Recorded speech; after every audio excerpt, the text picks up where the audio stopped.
Oh, we missed it. It was the last 2 dongs of Darn the it. clock.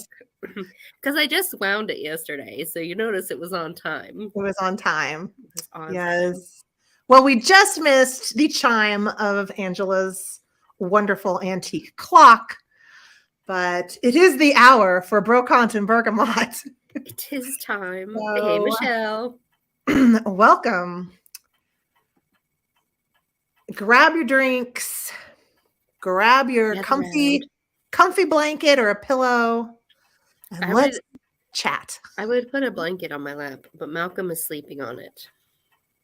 So I'm not allowed. Hey, Laura. Hey, Laura. Hi, Michelle. Oh, so I keep having issues with my throat. Let me silence my phone because it's inevitable. If I'm online, someone will call me. Or while we were waiting to get on, I had my phone here beside me. Malcolm jumped up and called my mom. The danger of touchscreen. Toe beans activate phone calls. Yeah. So how's everyone navigating their January? Sorry, with the clearing of the throat and all of that. It's the season. I've been having a lot of anxiety this month. I'm having some issues. About anything in particular, or just a general? Managing my YouTube channel. I'm having anxiety. So much so that I skipped a video this past week. And I've been really good. I mean, I didn't other than my holiday mantle, I don't think I put out a video in December other than that, because for me, in December, there was just way too much happening. Mm-hmm. Yeah. No. So Laura, what are you waiting for? Why haven't you opened your stuff? She could be like me. I save packages. Well, I used to. I'm trying not to do this. I save packages until I need a little pick me up. Yes. I want some instant dopamine. I'll open a box. I'm glad you got it, Twist. Yeah, I don't know. I don't know what's happening, but I'm having some sort of, I don't know if it's just the dark January skies. Yeah, it could be seasonal. Yeah. Oh, Laura's gonna do an unboxing. Ah!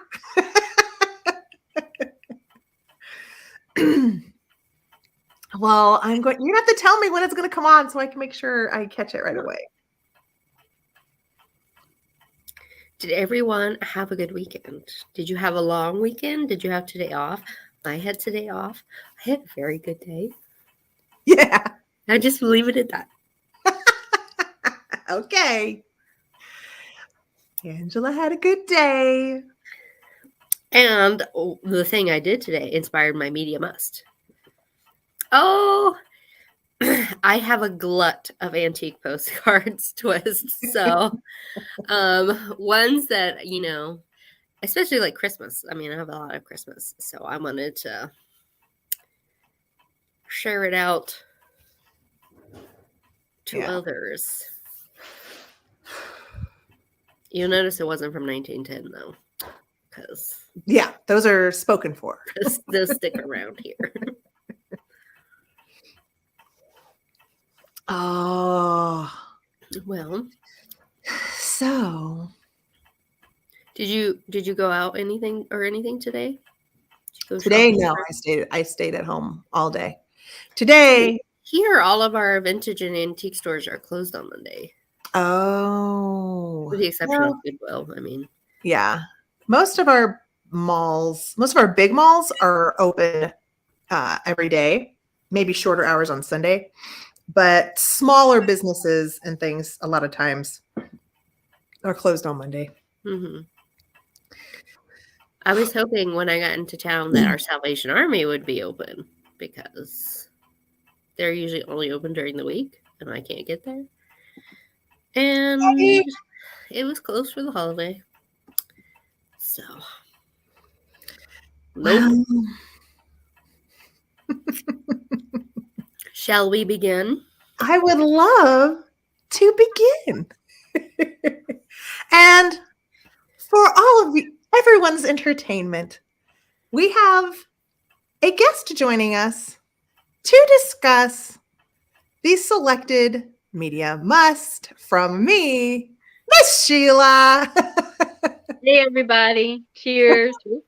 Cheers. Cheers. Cheers. Oh, what are you drinking? You'll notice we all have the same cup. I'm Hey. drinking rosé champagne.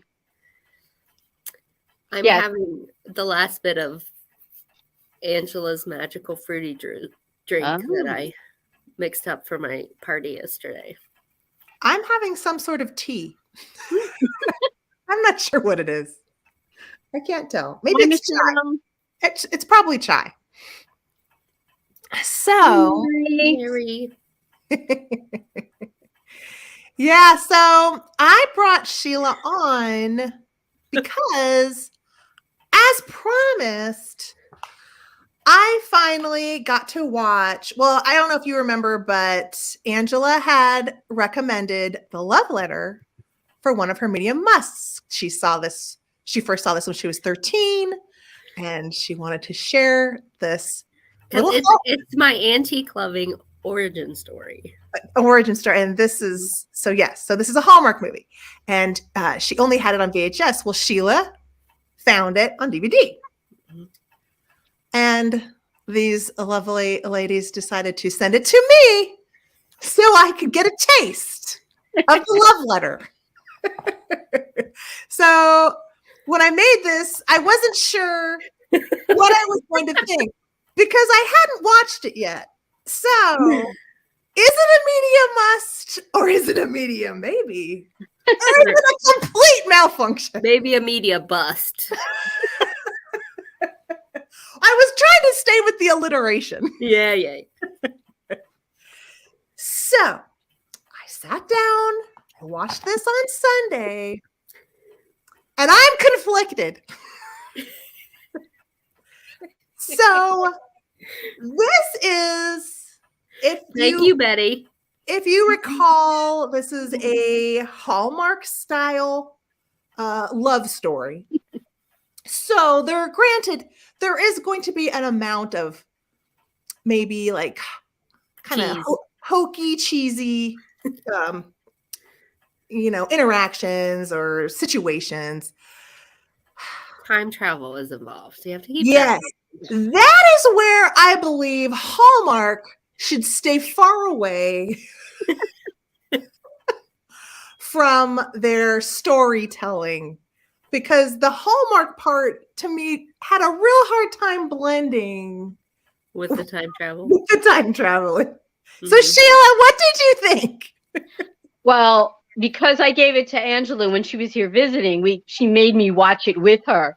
So it was actually the night that Catherine and Kathy, Kitty Cat, did their live the Christmas thing.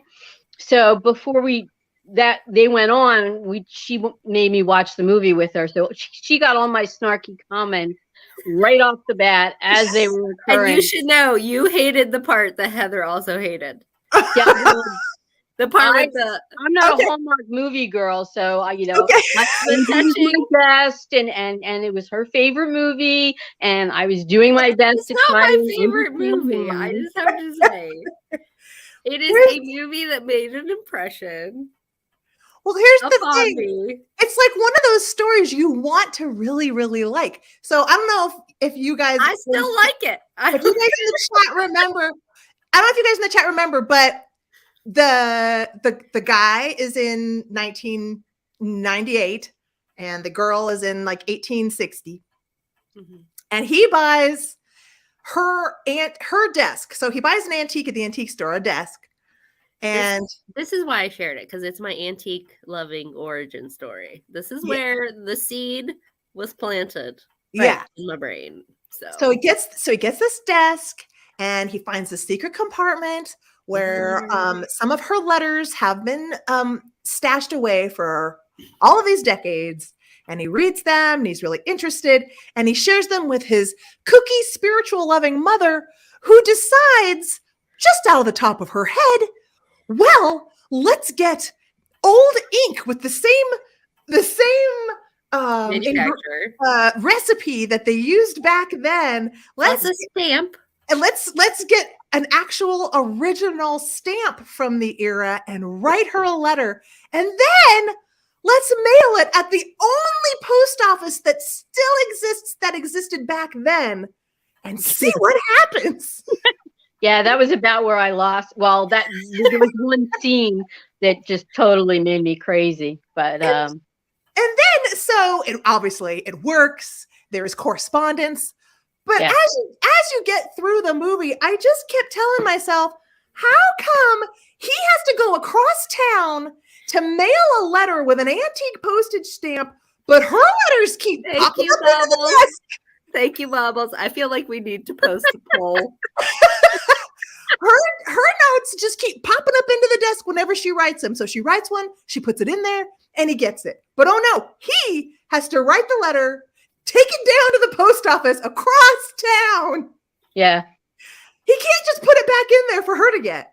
It's like a different way that the letter time travels. Well, that's like a causal loop situation, because the desk doesn't go from him to her in any way. That's not feasible. If you're thinking of like a paradox situation. It's not feasible. But it is feasible that when they're standing on the stairs of the house. Oh my God! Until I was watching this with Sheila, I'm pretty sure I blocked out those two portions of the movie where like their essences are combining. But I still like it. Yeah, there are some moments where the muscle in my brain that has to exercise the suspension of disbelief was extremely fatigued. Yeah. But by the end, it was like I liked the ending. Yes. So there are some parts in it where if you watch this, you're just gonna have to say, okay, there is some weird. I mean, it's a Hallmark movie with time travel, y'all. That's all you need to know to prepare yourself. I watched The Lake House and I loved it. The one with Sandra Bullock. That was a major motion picture. I mean, a Hallmark movie. But it was the same basic idea. It was the same idea, but they weren't as far separated. No.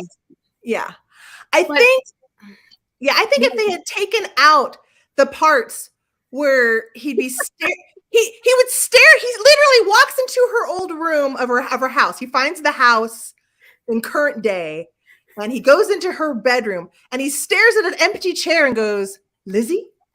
And he walks over to the chair and touches the air, and then she's supposed to be feeling his hand on her cheek from the past. Right. You could see if it was the other way around. Energy, Heather. Yeah, I know, Betty. She's like, come on, it's got antiques in it. It's funny though. Like, I wish I knew enough about antique furniture to know if that desk is actually appropriate to the Civil War era. Right. Because I feel that would be like the best critique. So, if any of y'all actually know if this is a true 1860s desk, please let me know. It's just like literally, I love the romantic cheese, but there's just some parts in it that I was. Were you drinking wine when you watched it? It was hard for me to watch. It was like uncomfortable. I'm like, is he really touching the air? Is this really happening? Well, yeah, there was a few things that you had to totally suspend disbelief. Yeah. I know. I just thought it was funny. I just wanted to share after watching this movie and this Hallmark viewing pleasure, which I will say it's a must as long as you don't mind some super questionable scenes like him touching the air. then I recommend. But other than that, I'd say it's a little bit of a maybe. But I did like the end, and the end is perfect Hallmark cheese. Like, Yeah, especially with the book at the very end. Yeah. That was perfection. yes, perfect. So it was a lot to digest. By the end, I'm just like, wow. Did you make Scott watch it with you? No, he was out. He was out doing, his husbandly duties. He was doing the grocery shopping. Nice. His name is Scott in the movie, right? Oh yeah, and in real life too. Do you know? Now, speaking of someone who loves cheesy, the very first cheesy Hallmark-esque, but very cheesy from the late 80s. For this show, remember my very first Media Must for the first episode of Brocante and Bergamot was at the Canadian Anne of Green Gables series from PBS. Mm-hmm. Very, very cheesy as well. And what's funny is the actress who plays Marilla, the adopted mother character, is Scott mm-hmm. Campbell's mom. I know. The 6 degrees of B&B. I know. 6 degrees of B&B. Absolutely. Cheers to that. Okay,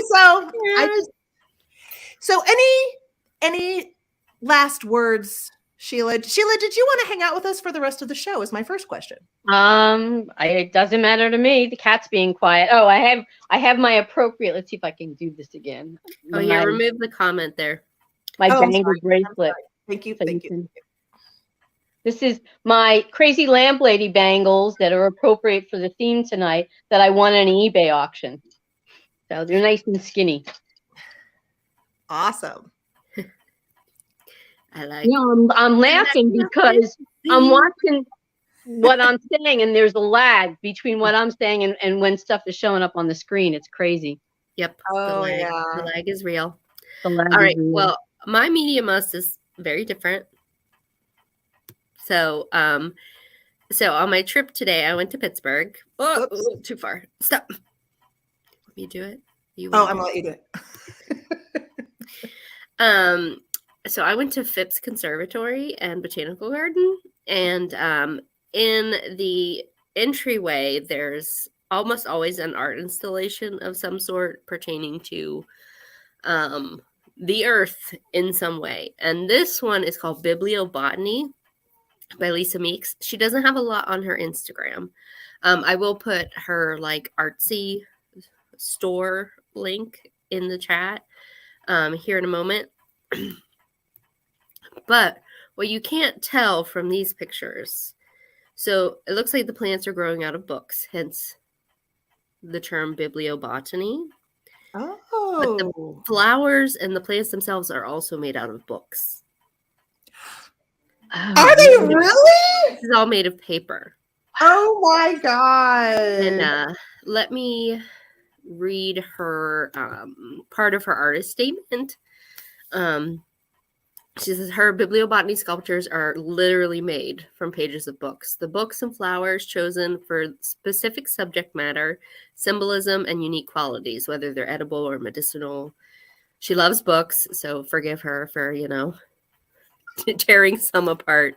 She paints them, cuts the bindings, tears the pages. She wants the print to remain visible, so you actually know this is from a book. She's a lover of weeds. If it flowers, she sees beauty in it, from the tiniest weed in a sidewalk crack to the open expanses of meadows and roadsides. She honors their beauty and tenacity. And then she also chooses the flowers she sculpts based on their symbolism. So a yellow carnation means rejection. She chooses each flower and plant carefully to reflect her thoughts on what the thing is entitled. So that's her artist statement. Hey, Erin. So let me give you a few more. So this is a large one. This is amazing. And you can see it's something in nursery handbook. So it's about like growing plants. And this looks like a flat of flowers that you would pick up at a The nursery or a garden center. And so I did do a close-up of these flowers so you can see the print still shining through the color. And wow. I love this. Oh, wait. And that's it. But then I do want to show.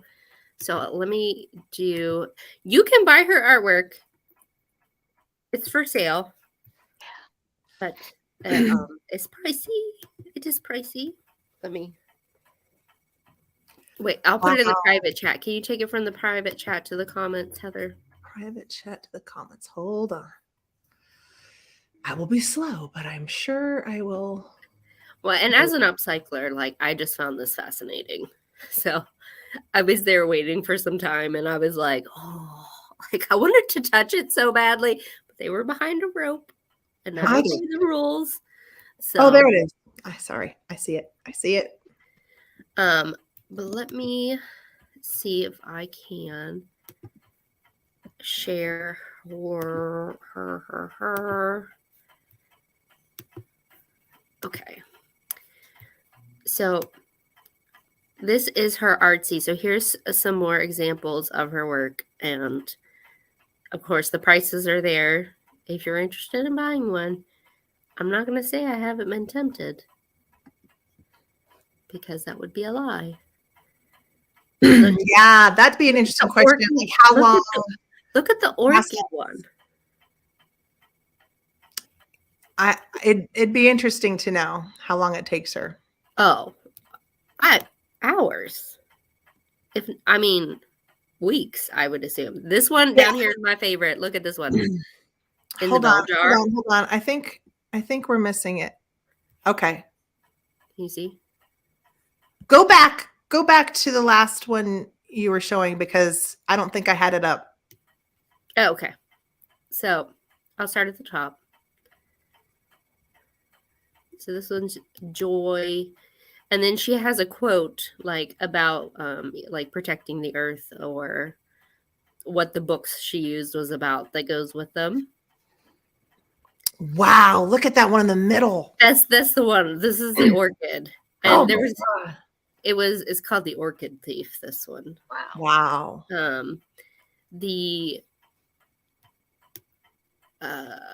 So at this botanical garden, they were doing an orchid and bonsai show. So so I really love the orchid one. And then I'm just really excited because one of do you see this? Look at this one. Hi, Karina. This is my favorite. Of course, it's probably very expensive because it's price on request. But look at this wedding cake. Oh my gosh. And I'm sure those are all edible flowers since it's supposed to resemble food. They're all extremely inspired. Yeah. Very beautiful. That one's called What's Love Got to Do with It? But that's what she has on her site right now. She doesn't have a lot on Instagram, but she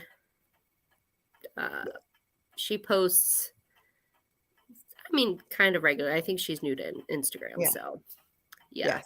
Oh yeah, if the cat's got a hold of it, that would be yeah. So I just want to really quick welcome Tarnished Treasures to our chat. Welcome. I love your channel so very much. And I got a little bit of a fangirl excited when I saw you in the chat part. So hello, welcome. And she was recommending Carrie Beth Hogg. Carrie Beth Hogg. I'll have to look her up.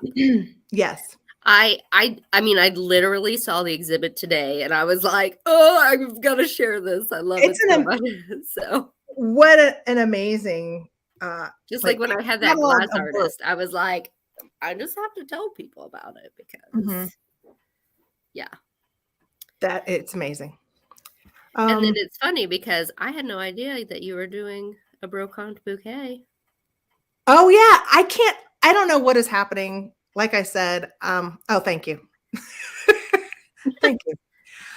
Okay. So here's the thing is sometimes Angela and I just decide to add a new category to our segments when we see something we like. And I have seen so many bouquets that I've decided I think we should add this category of where if we find a beautiful bouquet in something antique or vintage, then it still pertains to our show and we can share it. Yeah, I'm okay with it. So I just found this beautiful. So mine was a medium must and a Brocante bouquet. All I together. guess it was. It was indeed, Angela. Plus a rustic reborn. I mean, plus a rustic reborn. All the boxes. You got all the categories. So this is just truly just beautiful, beautiful, huge roses and an antique French jardiniere. I love these I love the low blackberries. Like low planters. They're usually made out of spelter. Sometimes you can find them out of silver, like sterling silver, but I love them in any form. I think they are gorgeous, and I wanted to share this one. So beautiful, beautiful floral bouquet. Okay. Ooh. So I did some titillating tablescapes. Actually, this is a friend of mine, Beth. She owns a rental company, so she sources and stores vintage glassware, tables, chairs, so that when people are having their weddings or events, they don't have to go buy these things. They just rent them from her. Mm-hmm. She also sets up the tables. So this is one of her sweetheart tables, that the bride and groom would sit at. Yes. If you follow her, she also does like little like room setups, which I always find inspiration in like the way she accessorizes like a little like photo shoot space or whatever. Always using like vintage or antique things. So this is one, and then she did this. Oh, very different. Like this was just like a family gathering. It wasn't like a wedding or anything. So I just want to sit on those pillows. Yeah, it's adorable. Just hang out. And then this is a view from the top. So it was like more of a charcuterie table. And then, of course, kids don't like charcuterie. So they had chicken nuggets, which I find approachable.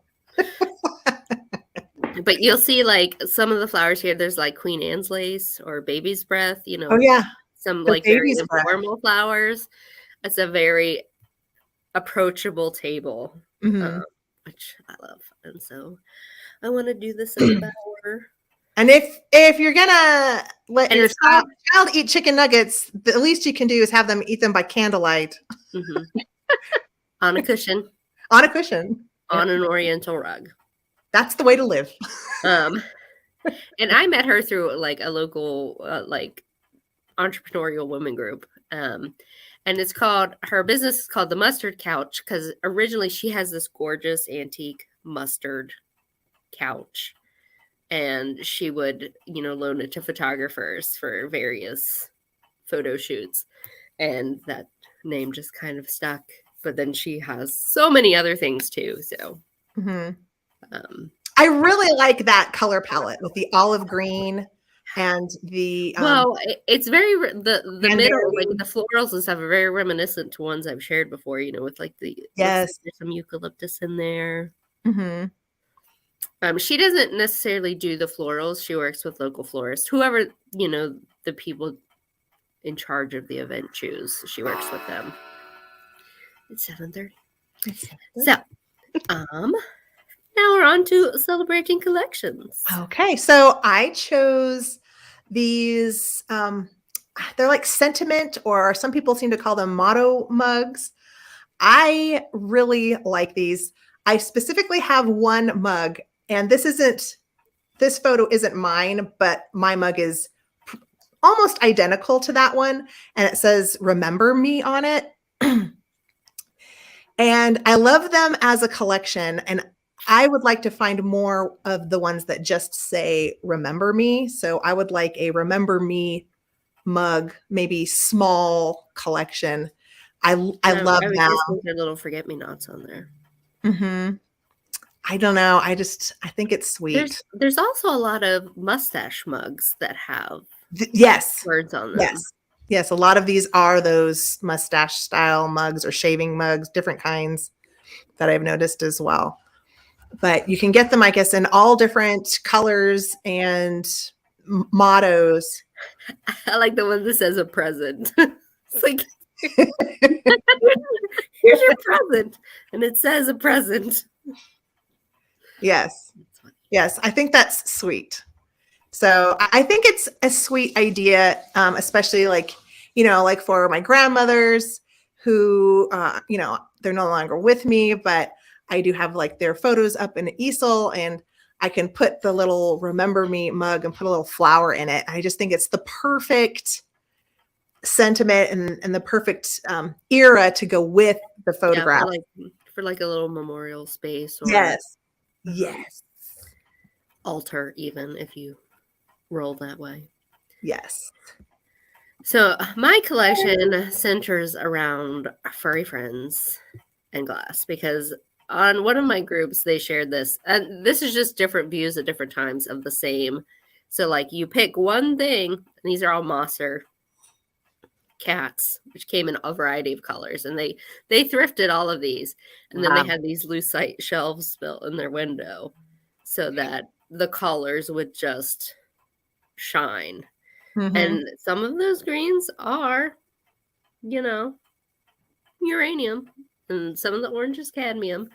But I just thought it was a fantastic way to display a collection. It really just highlights the amount and the time that went in to gather all those up. Yeah, but there's absolutely no way there could be cats, real cat. Because I look at those shelves and I look at Callie and I think, ooh, opportunity on that. 1, 2, 3. Yeah, I want to go all the way to the top.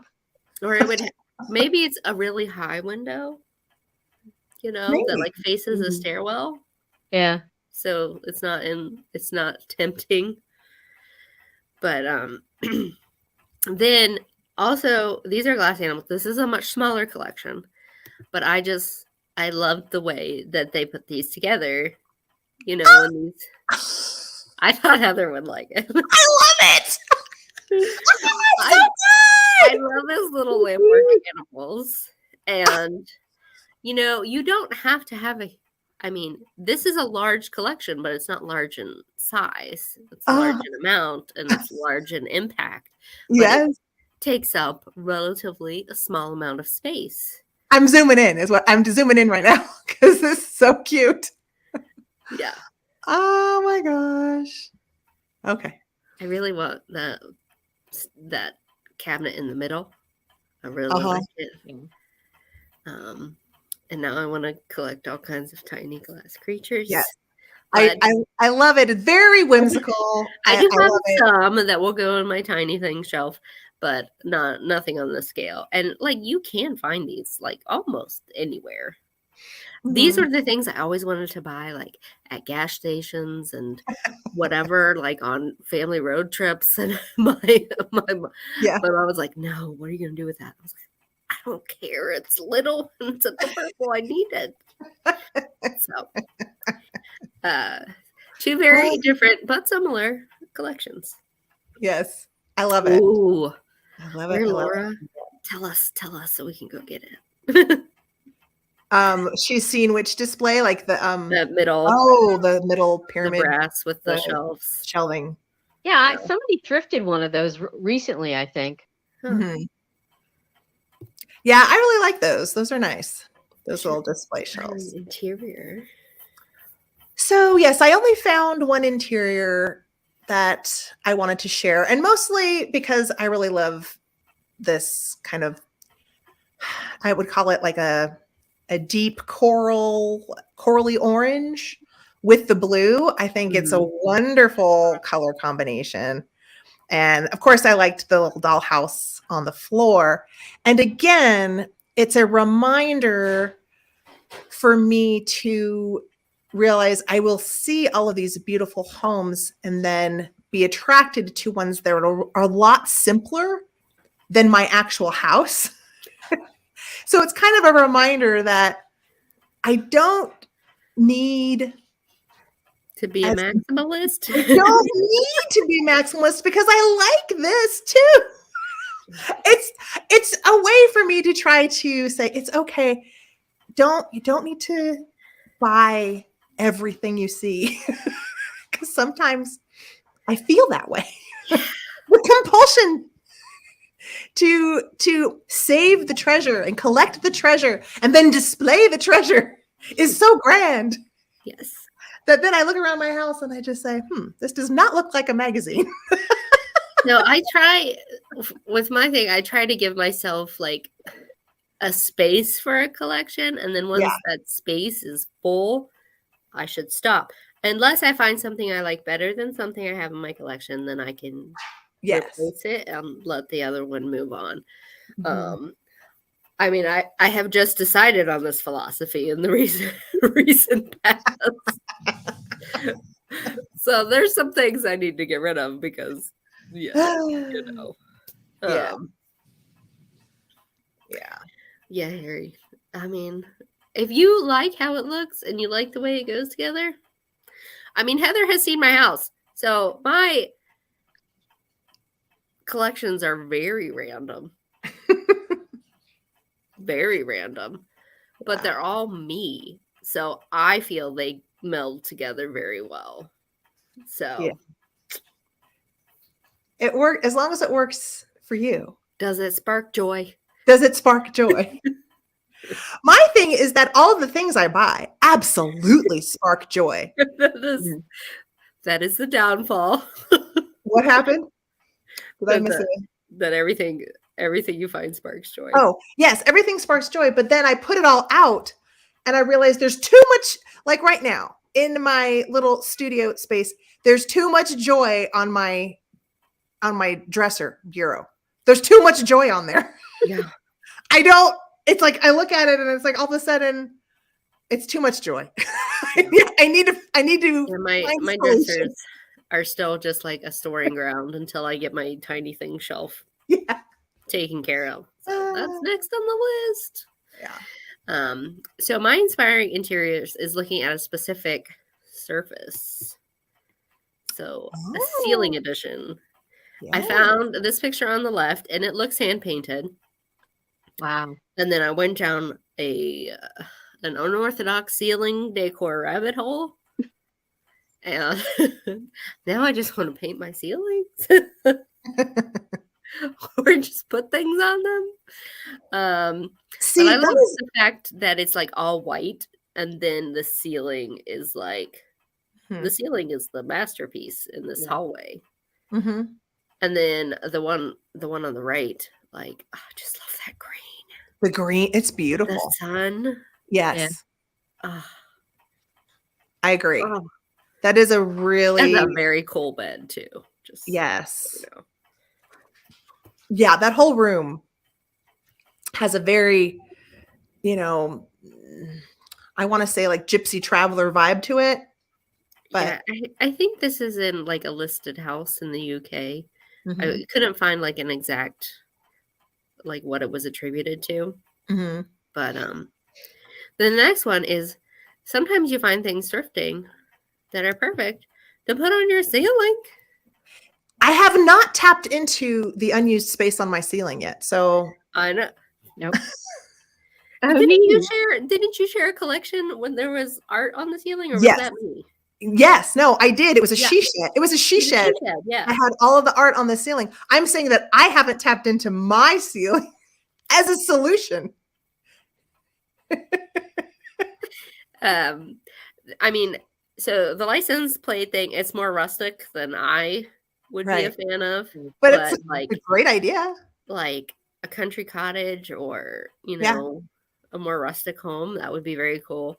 And then it's funny because when I was with Sheila, we found a random ceiling medallion at one of the thrift stores.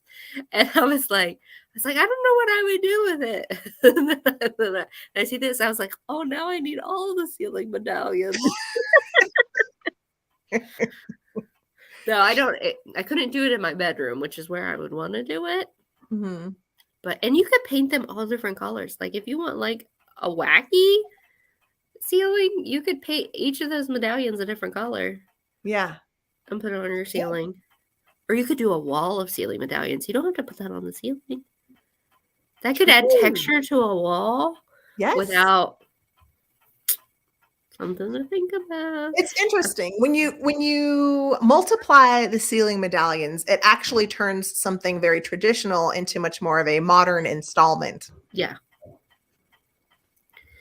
And then these last ones are just like purely aspirational because mainly I shared the one on the left because I really want that bookcase. It's a great bookcase. Can you imagine? Like, it's just like a little walk around mini library. Wow. Yeah. Yeah, that is a fantastic bookcase.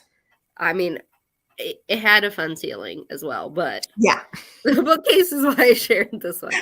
And then on the right, like a lot of people are doing those wooden ceilings, and I find them but a huge, massive stencil is what they did here, and then they added a darker stain within that stencil. Okay, and that to me is more interesting. It almost feels French country. Yes, but on a grand scale. Yes, and I love it with that chandelier. That chandelier. Yeah, it kind of looks like it'd be on a ship, you know? Oh yeah, kind of does. Chandelier is great. I will say that's pretty great. So that's my inspiring interior. Wow. And now it's time for the history highlights. Oh, okay. History highlights. We're going to switch slides. All right. So, yes, Sheila is representing. She has a wonderful little collection of Bakelite bangles. I was telling her that I can't fit Bakelite bangles onto my wrist because I'm too big. I can't put them. No way. But I do admire them. So this is just very quick. Spirit, this is Sheila. She joined us to talk about our media must, and she's just hanging out. You normally see her in the chat. Yes. All right. So Bakelite was discovered by Leo Bakeland. He had a team. He was an inventor, and he had a team of chemists, and they came up with a formula where they combined phenol and formaldehyde and made what we call now Bakelite. And they called it the material of 1,000 uses. Basically, it's like a thermoset resin. So they would add fillers into the plastic. They'd heat it up and pressure molded it until it was a very durable material. And the Bakelite, what really set it apart was that it was really carvable, and also it wasn't as flammable as celluloid, because celluloid had come onto the scene at the same time and was being used for a lot of different things. But Bakelite had an advantage because it didn't catch on fire quite as easily.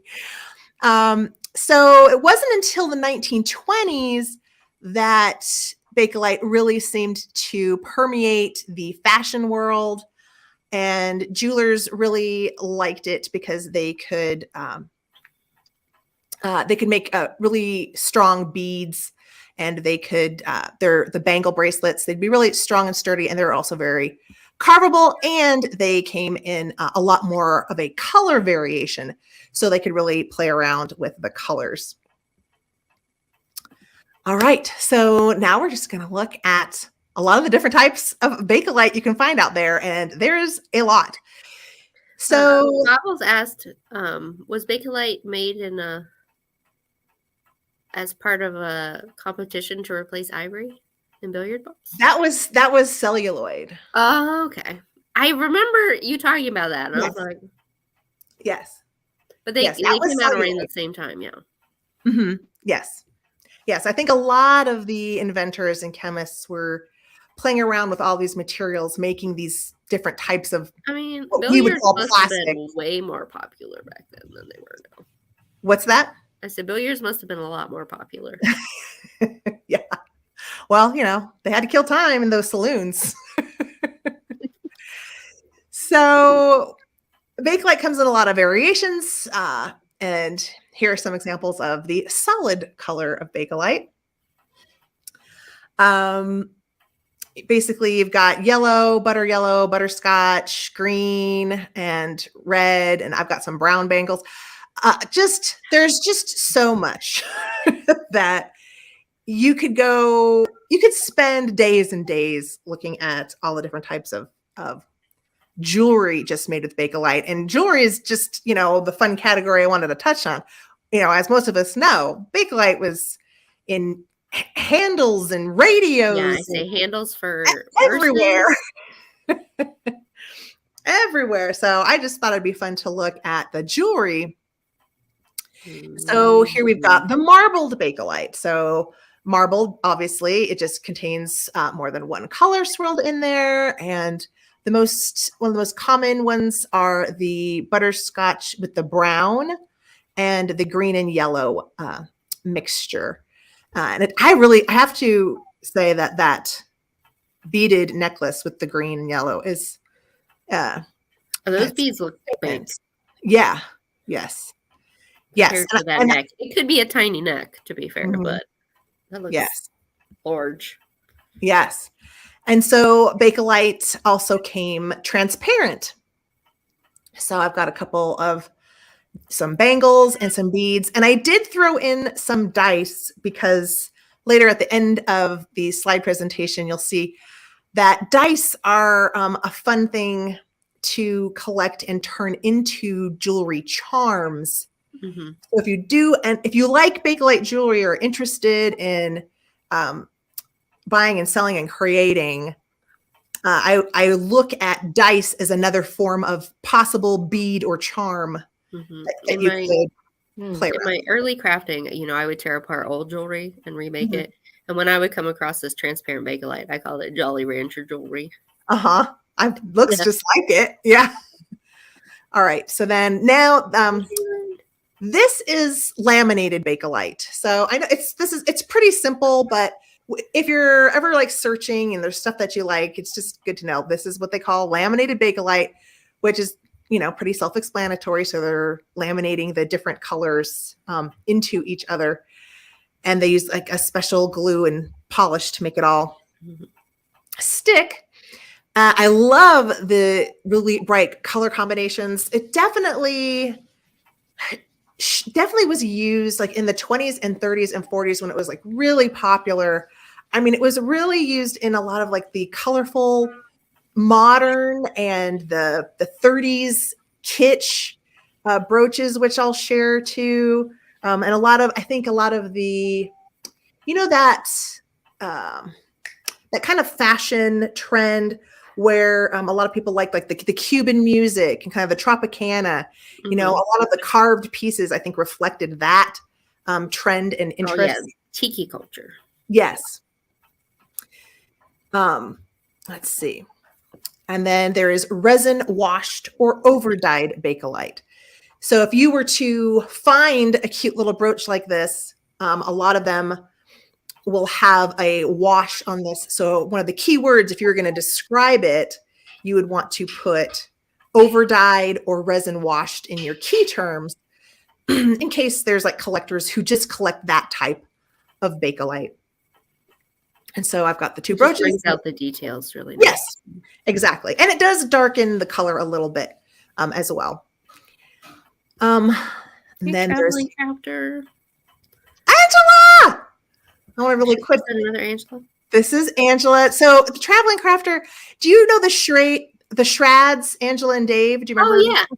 This is Angela Oh, Shrad. Okay. She just changed her YouTube name to the Traveling Crafter.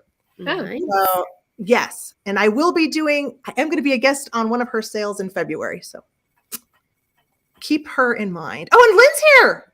Yeah. Hey, Lynn. A lot of people jumping in. I've been so into my slides. I haven't noticed everyone who's come in. These are welcome. Okay. So this is one I hadn't even really was on my radar is clad Bakelite. So this type of Bakelite was originated in Canada. It is fairly rare.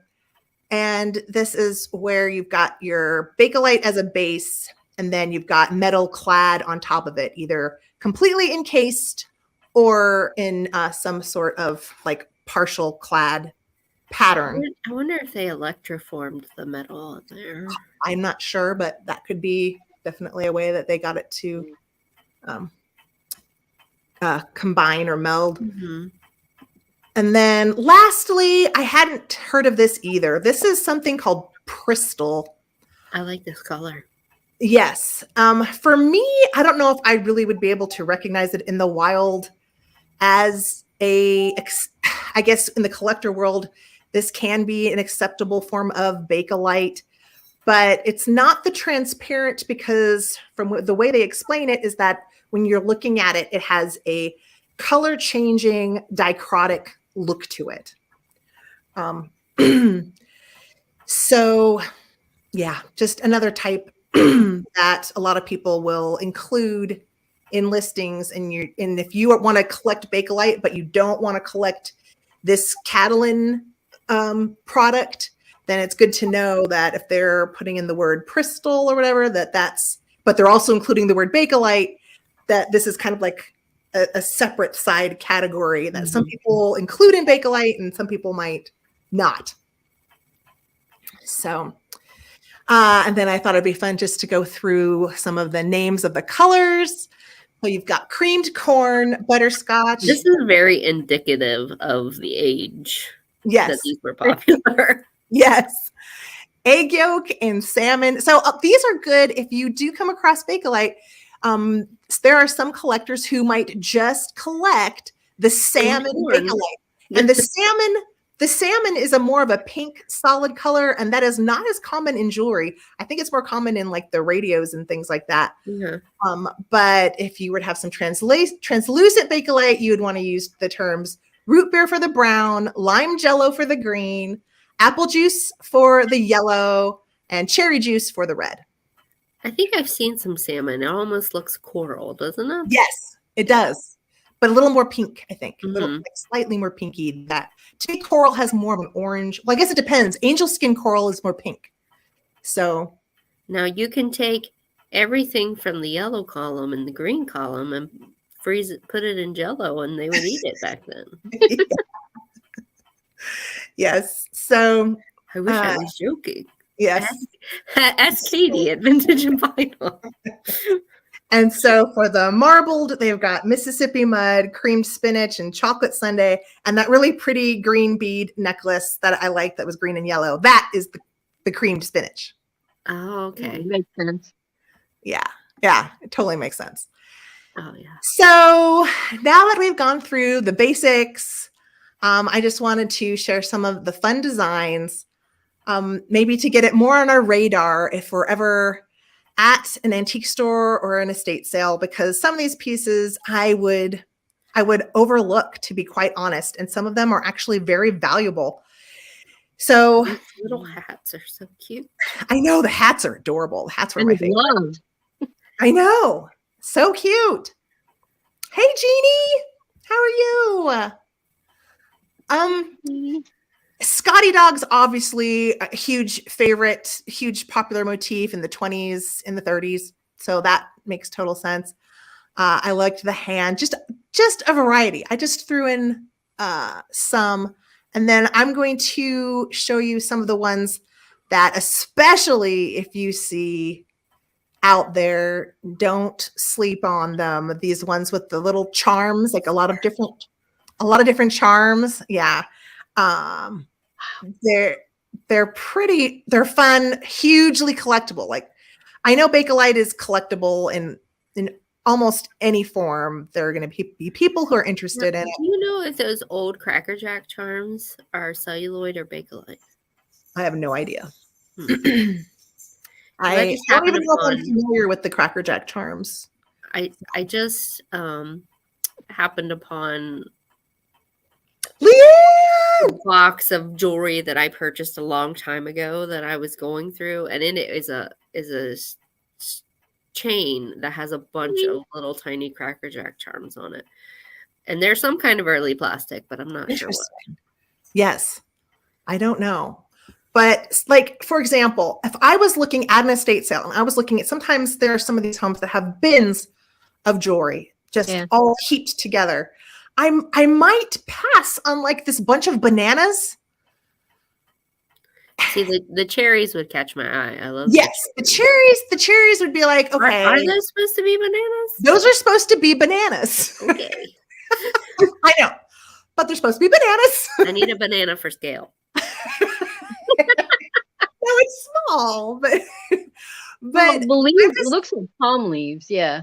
Yeah, I'm Yeah, just that saying is that, like there's some things that I need to get in my head because some of these are fairly valuable. I mean, even if the person who's listed these bananas doesn't get their 425, I'm sure they could sell it for at least half that, right? I mean, I don't know if that's over. I don't know, to be honest. Like I didn't do huge research on what is a realistic price on Bakelite and what can people get versus what people ask for on everything. I just saw there's some auction results that I included, like with the squirrel. I love squirrel. But some of them I would pass on. Now this one is very special. I don't think any of us will find this. This is only in a museum, but I take that as a challenge. I know now it No, makes you no, want to no. find one, doesn't it? I definitely couldn't find one anywhere online for sale. That's for sure. It's just out there waiting to be found. It is.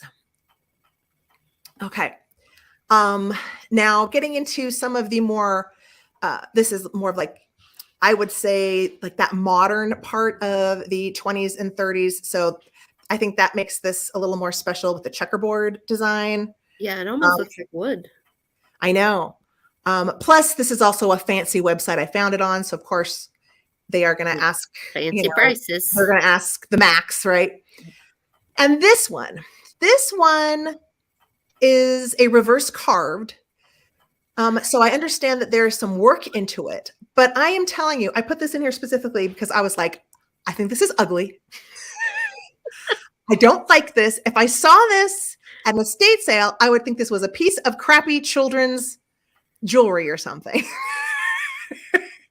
And I would be completely wrong. See, I would, if I could pick it up and I could tell that someone had like carved that, it would intrigue me. You know, as a maker, right. I would be like, wow, they had to think about the laying down the colors and right.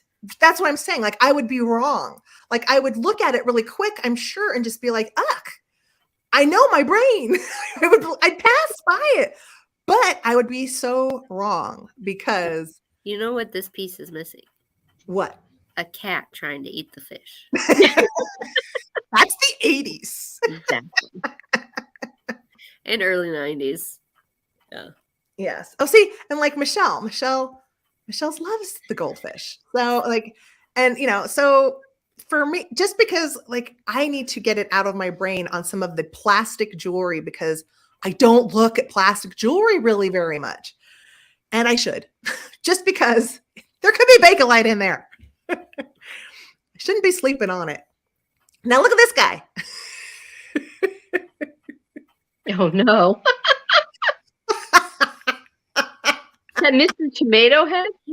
It's a pumpkin, right? It's a it reminds pumpkin, me pumpkin. of those. So, like the Halloween postcards that you did. Yeah. This looks a lot like those anthropomorphic pumpkin Oh, yeah. people from Totally. the antique postcards. Totally. But would Heather's brain think, oh, this could be a Bakelite brooch? Heck no.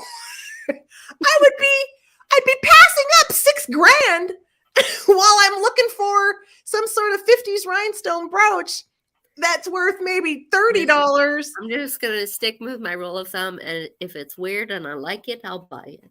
Right. Part of this is just me trying to show you how, like, the appreciation of different forms of art and collection, and expanding our knowledge so that it can help us go beyond our personal tastes. And I do try to do that. I'm just saying that, like, I probably would pass by the pumpkin worth $6,000. I know. Yes, wolves. $6,000. Okay. Unbelievable. Oh, these are awesome. Yeah.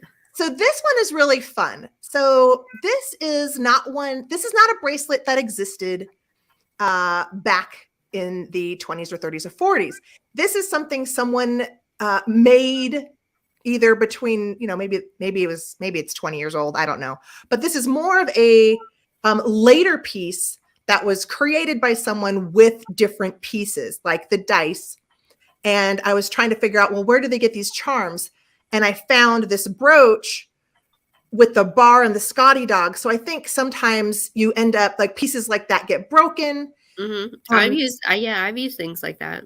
Like, I'll get half of a piece of jewelry that will have exactly. So this is another thing where if you can find, if you end up picking up enough little celluloid pieces, you could create a charm bracelet and sell it for $500. And I believe that someone is going to buy that eventually. I definitely think it has an appeal for a Bakelite collector. It has like that charm, whimsy. It's put together. No one else would have it. It's made of Bakelite pieces. So I do think that's another thing that I shouldn't sleep on, is like the idea of looking at bits and pieces as potential. And do you know what else I thought to myself when I saw this? Do you remember when I went to the extravaganza and I was looking at those apple juice buttons? I saw this and I was slapping myself. I should have bought those apple juice buttons to make a charm bracelet, and I could have sold it for at least $300. That's what I should have done. And I didn't see that potential when I was looking at the buttons that were $6 a piece or whatever they were. So, something to keep in mind. What do you say? I think they're fun. I think they're great fun. This is like the repurposing is all up my alley. So yeah, exactly. But I like it. I think it's great. But I also think it has a great appeal for collectors because it was created with pieces from the 40s and it's unique. Okay, so this style of bracelet is called the Philadelphia bracelet because back in 1984 at an Art Deco show, someone paid $250 for it. And at the time, everybody in the auction world and the jewelry world were buzzing about it and saying, hey, did you see how much that bracelet in Philadelphia cost? Hey, did you see that Bakelite bracelet in Philadelphia that went for $250? And it was like a big talk thing. So now this particular design of bracelet in these circles is known as a Philadelphia bracelet. So now it commands a lot more money. And because it has kind of that history, that, fun, anecdotal type of history where it kind of made a big splash in the 80s and everybody was talking about it into it. And now it's got this special Philadelphia. Well, that was the time when 80 does deco. So yes. Like kids now are doing 90s, but yeah. Okay. So I think, was this my last one? I think this was my last one. So I wanted to end on the Philadelphia bracelet because it had a little fun history, and it is another definite winner if you ever were to find one. Harry, there's Bakelite. I mean, you can find Bakelite. If you're looking, you can find it. As far as what's rare, I mean, it just depends on what people are looking for at that point in time. Right. This is what I think, Harry, is that like a lot of the real big pieces, like the big necklaces and bangles and like that special Philadelphia bangle, most people are going to be able to look that up, find out what it is, or at least recognize it as, this seems special.